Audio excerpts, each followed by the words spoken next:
The reason why we look at this is because there seems to be a tension between the pursuit of goals and the challenge of being faithful in our calling. And we want to examine it because we have seen many who have gone before us, who started well. They started pursuing goals, and without knowing, the goals consumed them. The pursuit of goals started being something that they serve instead of whatever they get out of their goals serving them. And we are reminded of the danger of that. And so I come to the video that we have watched this morning. That's something that is familiar. When 2019 came, you probably were reminded or challenged to sit down and write your goals. And the common flow goes like this: be very specific, be very clear on what you want. Only then will you be able to set good goals. And then write them down, because writing them down helps you to really think about them. The next step is usually, commonly, make actionable steps. I'm sure you've listened to motivational speakers over and over about this, like the one we've had this morning. Stick to them. Make sure you don't deviate from them to the right or to the left. And finally, they say evaluate them. So you see yourself now in December of 2019, evaluating your goals and seeing how well did I achieve them. My message this morning is that the kind of goals you can take through that process, those are goals light. They are not the real thing. Those are goals light. Normally what you can be able to put down and possibly be able to share with people is what you have first of all put within the boundaries of safety. The reason why you're able to talk about them is because they are not the real thing. And this morning, I want to talk about the real goals, not the goals light. If you take Coca-Cola Light, it doesn't matter how much of it you take, you might never add any weight. And that is what it is with the goals we can easily be specific about, write down, take actionable steps, stick to them, evaluate. Those, I dare say, they are the goals light. They may not really be what I need to talk about this morning. Because what are real goals like? What is it that concerns us as we sat down and thought about this fellowship, Foresight, the future of it, where the Lord is leading us? What is it we are concerned about?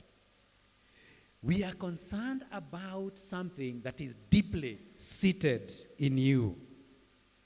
Something that you cannot even be able to write about. Something you cannot be able to consciously describe. But at different moments, it does pop out. At your unguarded moments, it comes out. I remember a story that my wife told me, just to begin illustrating what I'm talking about, that in an office she was working, they had a window looking outside to a parking. And it happened that with her colleague, they were looking outside, and they saw this Range Rover Evoque. It cruised inside, parked it, orange in color, with black highlights around the windows and some specific places. So it really catches the eye. They had never seen something like that. And after it was parked, out came a lady. Swung out, closed the door, and as she walked away, she blipped it in a manner that clearly communicated to them she owns it. And my wife's colleague blurted out, "I hate her."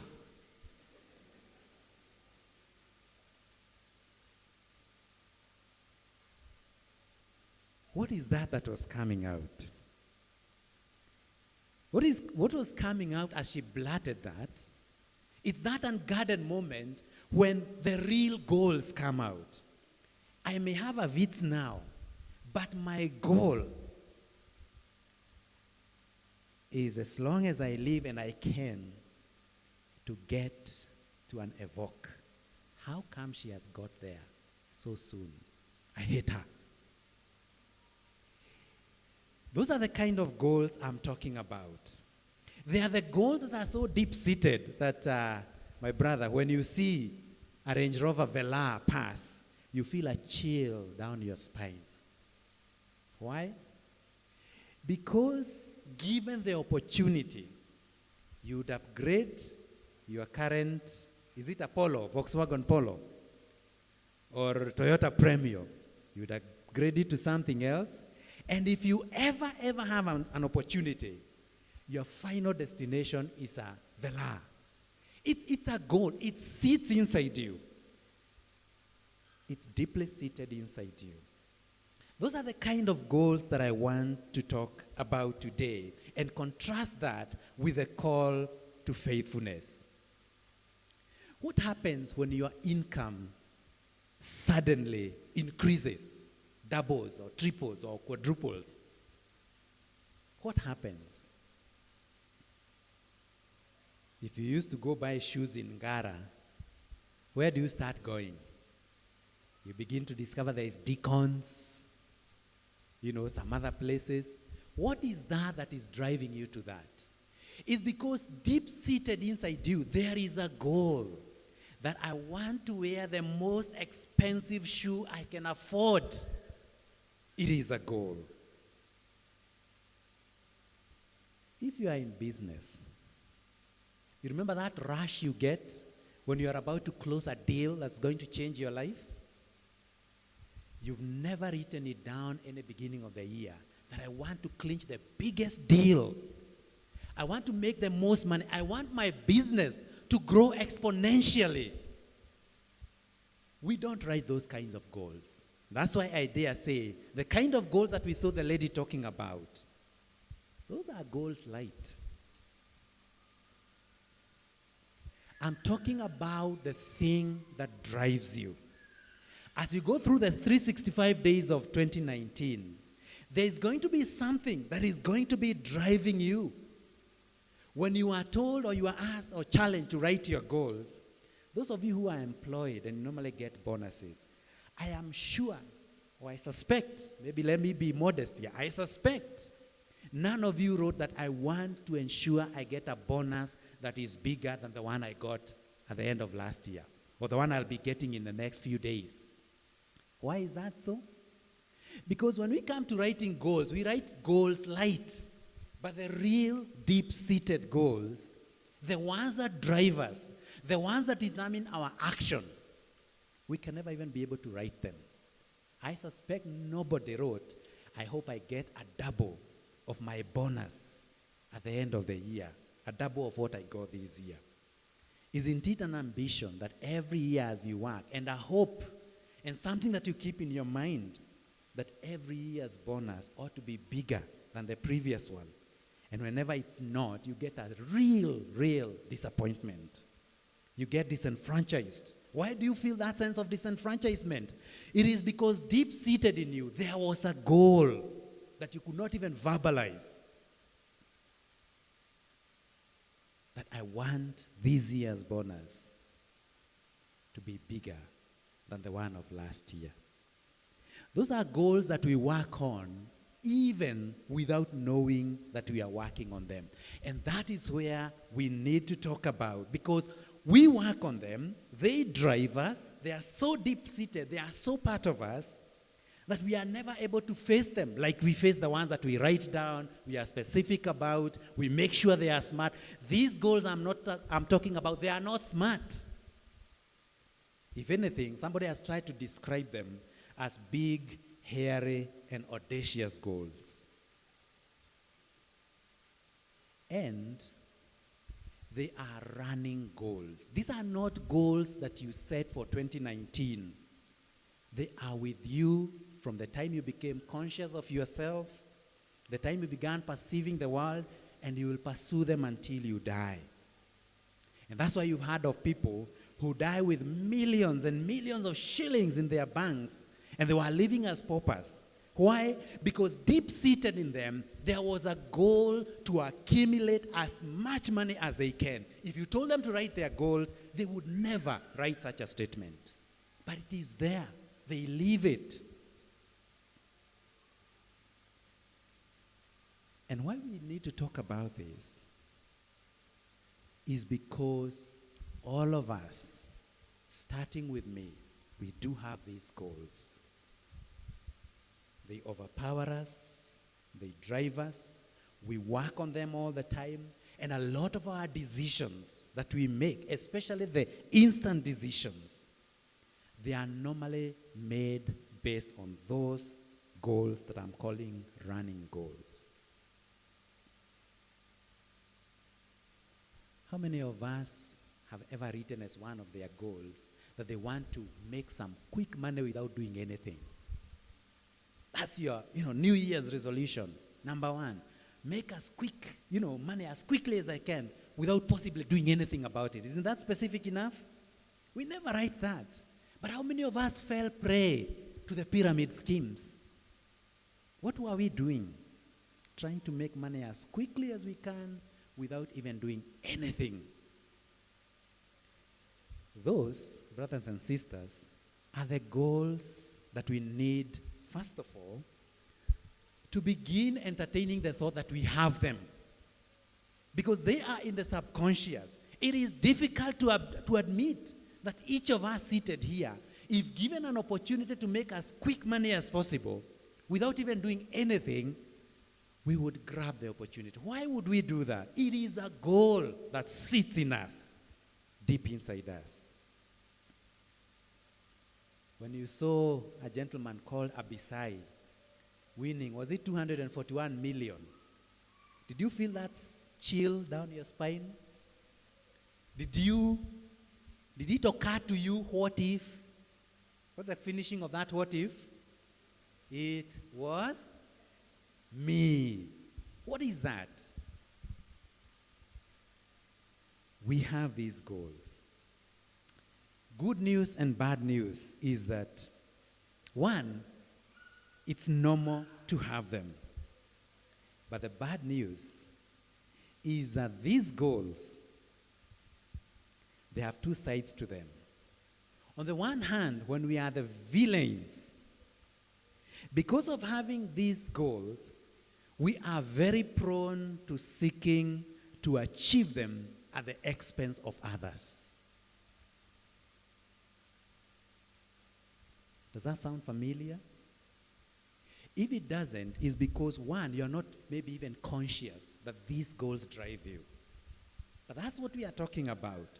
That these goals drive us, and quite often, we most naturally seek to achieve them at the expense of others.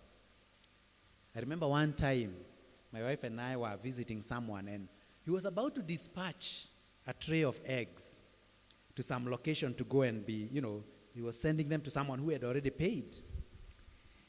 And as he was packing them, he discovered one, somewhere in the middle, was broken. And what he did was to remove that tray, put it aside, pick that, exchange it with another one below, put the unbroken one on top, the broken one inside. He put back the trays and tied them. Simple. But isn't that what we do all the time? As we pursue these goals that so drive us, we take the broken egg and put it between the tray so that on top everything looks okay. When we are doing the math, we can multiply the length, the width, times the height, and the number of eggs in those trays. But what are we doing? Achieving these goals at the expense of others. This has become so common. From the big stories we hear about, from Anglo leasing to NYS, big out there. But if you look at within ourselves and where we operate, it is so common, it is so often that we get tempted to pursue our gain at the expense of others. How many times have very good friends of yours approached you and asked you to join a multi-level kind of marketing thing where they will gain, if they recruit 10 people, they get a huge bonus. But woe unto you if you are not able to recruit your 10 people, because you get nothing. Yet this is a friend who is recruiting you for that, gaining at the expense of you, because at the bottom, there must be at some point where people will not be able to find 10 people. A typical structure for gaining at the expense of other people. How often do you and I find ourselves using others people's resources without their permission as we try to achieve these goals? Remember, they are not written, but they drive you all the time. So as you go about, you have money that you owe someone. You tell them, no, I'll pay you. But actually, you take that money and you go and put it in something in the hope of making some gain before you come back and give them back their money. How often do you and I find ourselves borrowing without clear plans of how to pay? No wonder it's very popular in this city to have services where people pray for debt cancellation. What were they doing when they borrowed that money? They were not pursuing the goals that they wrote down at the beginning of the year. They were pursuing the goals that drive them, the goals that possess them, the goals that often become a driving force that determine what our lives become. Think of it. How many times are we able to pay something that we need to pay someone, but we don't pay it because we want to cling onto that money? Why? Because you do have something seated in you that tells you you need to hang on it. But if you are told to write your goals, you will not write that. That I will hang on every money that comes to me as long as possible. You don't write that. But there is something in you that makes you do that. How often we cut corners in order to get there. In fact, at times it is regarded as being shrewd, being wise. But what is it that makes us do that? It is a pursuit of those goals. What about seeking undue advantage? You know it's undue. You know you haven't earned it. But if you have an opportunity to get it, you will surely get it. Some of it is as simple as, I will get from my house to town within the shortest time possible, no matter what. Do you see all those overlappings that really annoys you? Except when you are doing it yourself, or when I'm doing it myself? Because in me, or in you, there is that desire that is so overriding. I need to get to town as fast as I can. And that's why every morning you have these people zooming on the side of the road every morning. What is that is driving them? Seeking undue advantage. How often do we misrepresent facts so that things appear to be better than they are if we are going to gain out of it?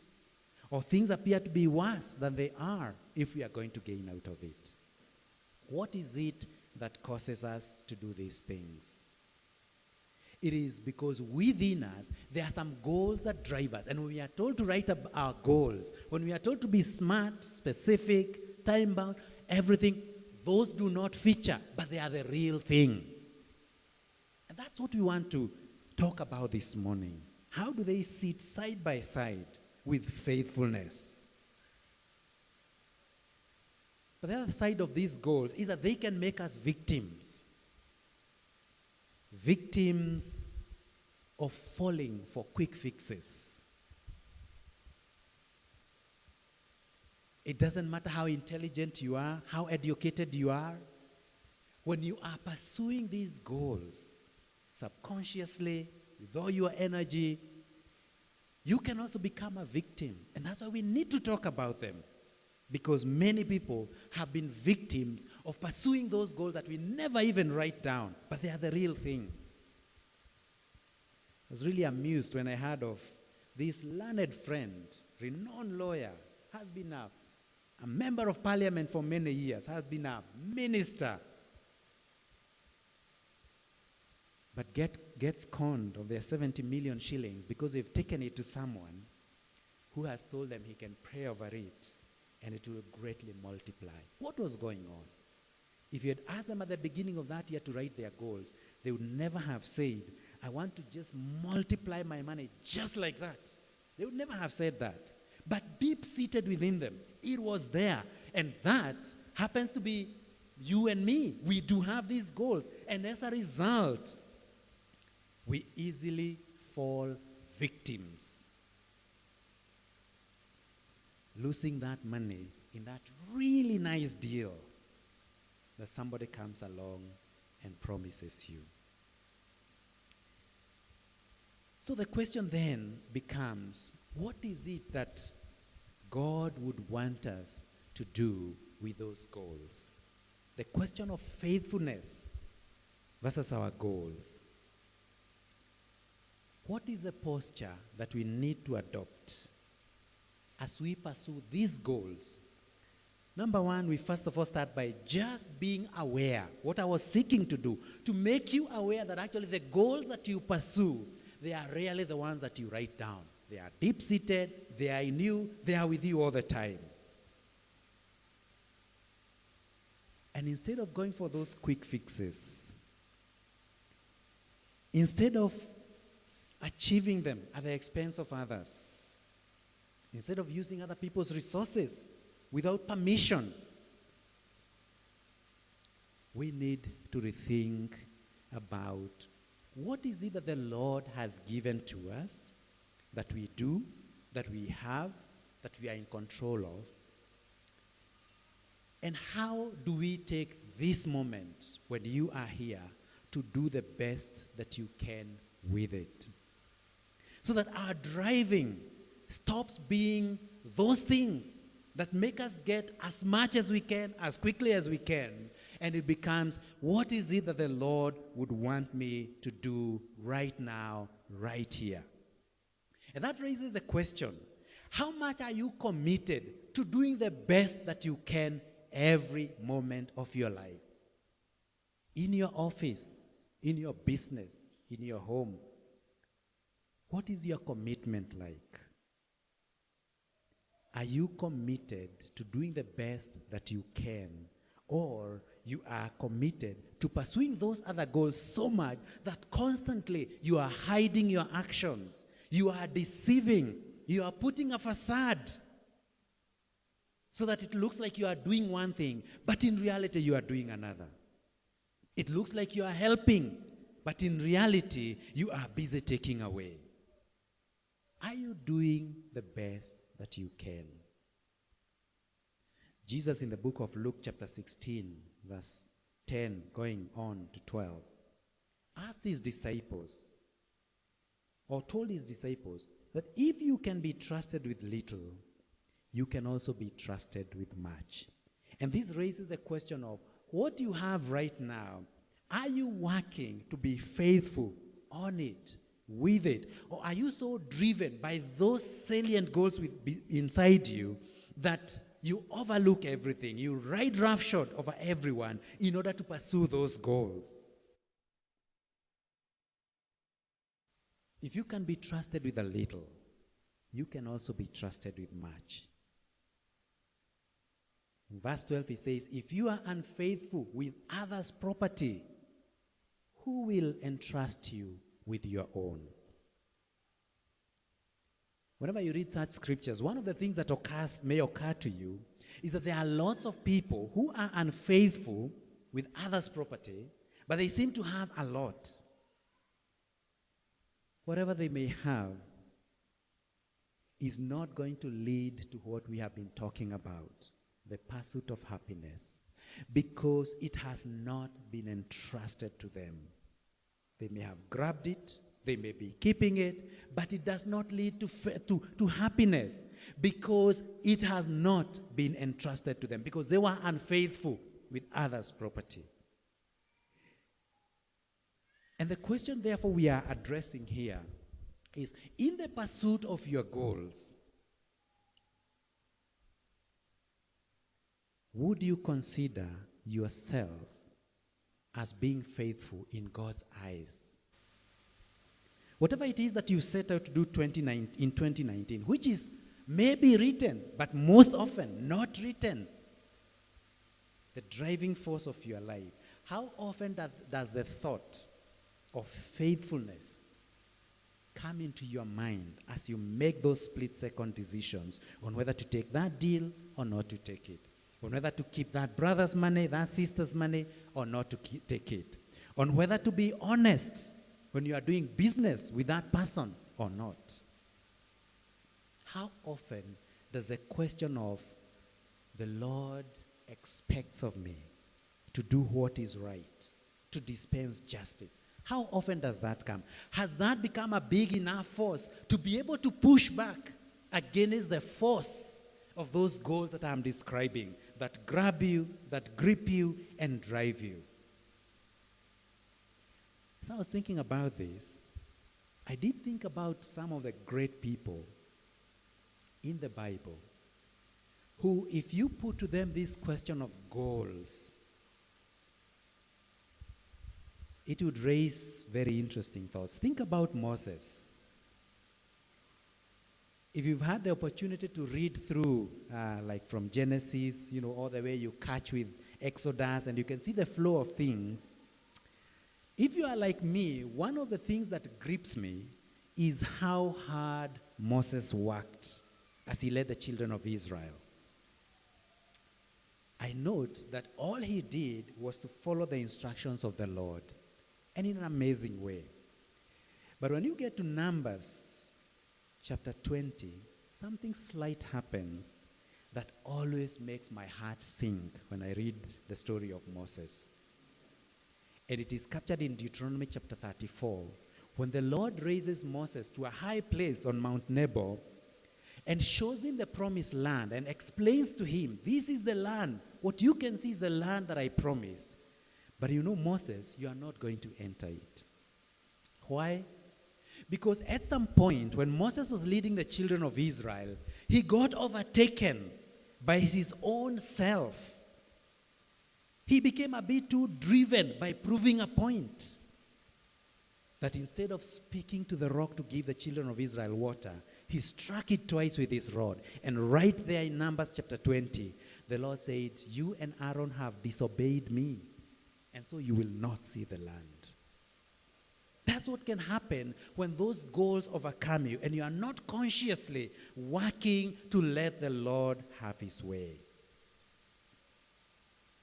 When I was looking up that video on goals, I found that there are countless of them. But then when I think about some of the greatest people in Scripture and think specifically about Joseph, he's probably one of the men I would say his story of achievement is beyond anyone else you might think about when you think about the gap between where he came from, how he went through, and where he ended up. But think about Joseph. What plan did Joseph have? Year in, year out. As his life went on, what plan did he have? Joseph had only one plan.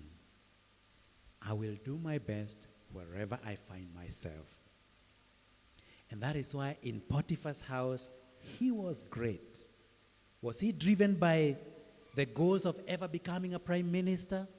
Was he driven by the idea that he was going to rule over his brothers and his parents? Joseph was just being faithful. He was just doing the best he could. He was continually employing himself so that as he was put together with everyone, he stood out and got picked out. And the picking out actually was both positive and negative. There are times he was picked out, elevated, as in Potiphar's house, where he was in charge of everything. But that elevation also put him in trouble with Potiphar's wife. Because you see, Potiphar, as he went to serve the king, he left his house because there was someone who was doing everything. And maybe as many days went, without him ever coming back to pay attention to his house because things are sorted there. That is where trouble began for Joseph. In jail, what goals did Joseph have? Except the goal of faithfulness, the goal of doing the best I can, so that the jailer looks at him and says, let's have this man in charge of all the detained people. Because wherever he was, Joseph did everything he could to come out with the best results. Not so that he might be on top of the others. Because, that's what we do. We climb up, stepping on the heads of others as we pursue those goals that we are talking about. It was not like that for Joseph. And we could go on, because the amazing thing about Joseph is that all he cared was to honor God. I will not do such a thing and sin against myself and also sin against my God. That honor of God is all that he cared about. And because his goals, he could not even verbalize them, he managed to keep a lead on them. He managed to stay on God's path. Because the most important thing for him was, shall I be pleasing to the Lord? As you take those decisions in pursuit of your goals, how often is that thought in your mind? How often is that thought in my mind? What is the Lord's take on this? In the book of 1 Samuel, we have an excellent example of the man of God, David. Again, a man like us in every way. But in the book of 1 Samuel chapter 24, we read of David when he's running away from Saul with a small group of men. He goes and hides in a cave. And because they are few and terrified, they go all the way to the back of the cave. And they keep quiet. They hide there as they hear Saul approaching. What is Saul coming to do? He's coming to kill David. Chapter 24, verse 1 to 11. It happens that when Saul finally comes to the cave, he enters the cave, goes in. And as he approaches the back of the cave, it's not clear what he was going there to do. But he was in such a position that the robe of his clothes was hanging down. David, the man whose life Saul was pursuing, goes quietly, uses his sword to cut a piece of Saul's robe, goes back quietly and sits in the cave. And finally Saul goes out and goes on with his business. And once they've crossed to the other side of the valley, David comes out and calls out to Saul, Saul, who are these people who are telling you that I want to kill you and that's why you are chasing after me? Look at your robe. Can you notice that it has a missing piece? Look at what I'm holding. I cut it.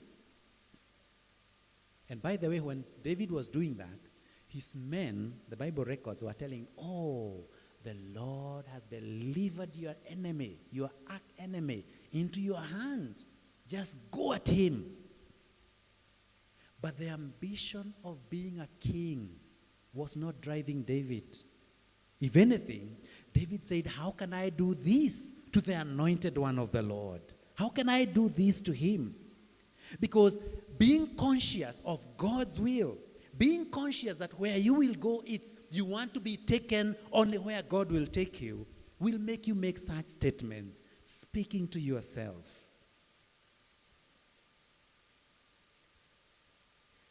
Indeed, a second opportunity did present itself to David, because in chapter 26, it is said that Saul and his men were lying down to rest, again in pursuit of David, looking for him to kill him. And this time, David goes into the camp, finds all of them seated, goes all the way to where Saul is, and finds Saul's spear just, standing by his head and his jar of water. And the man who was with David, the man Abishai, says, oh, David, the other time you cut the robe, we realized you could not have a go at him. This time, let me be the one who does it so that you will not be guilty. Let me just with one strike pin his head to the ground, and then we take off. You'll not even be guilty, but your arch enemy, it will be done with him. David says, no.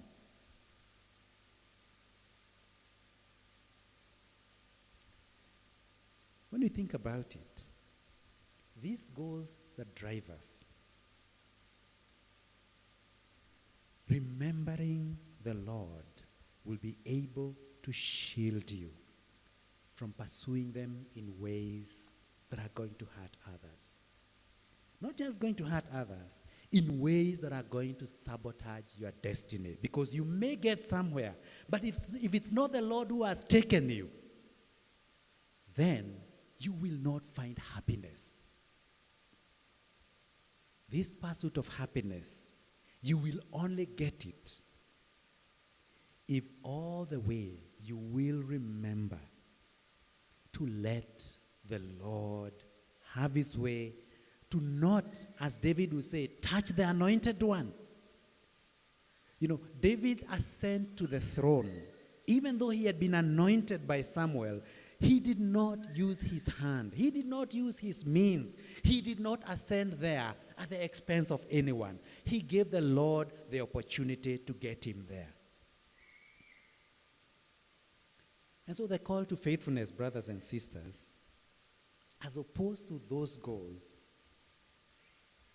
is a call to only take the opportunities that truly God brings your way. And how you will know that? It is because you will not be doing it at the expense of anyone else. You will not have to hide anything. You will not have to color it so that it appears different from what it is. That business deal, you will not have to bribe anyone in order for you to get it. Nobody will have to fall so that you will rise. Instead, your focus, and you will have this in mind all the time, that whenever the Lord gives you an opportunity, seek to deliver the best results that you can. Employ yourself the best that you can to get the best that can come out of you. But while you do that, ensure that you deliver justice. That, brothers, is a whole issue of goals versus faithfulness. The calling that we have, the God who has called us, the God who is walking with us, he does not need your help. He will win the battle he's fighting for you without the need for a javelin. Are you going to have him before you? Are you going to have him in your mind?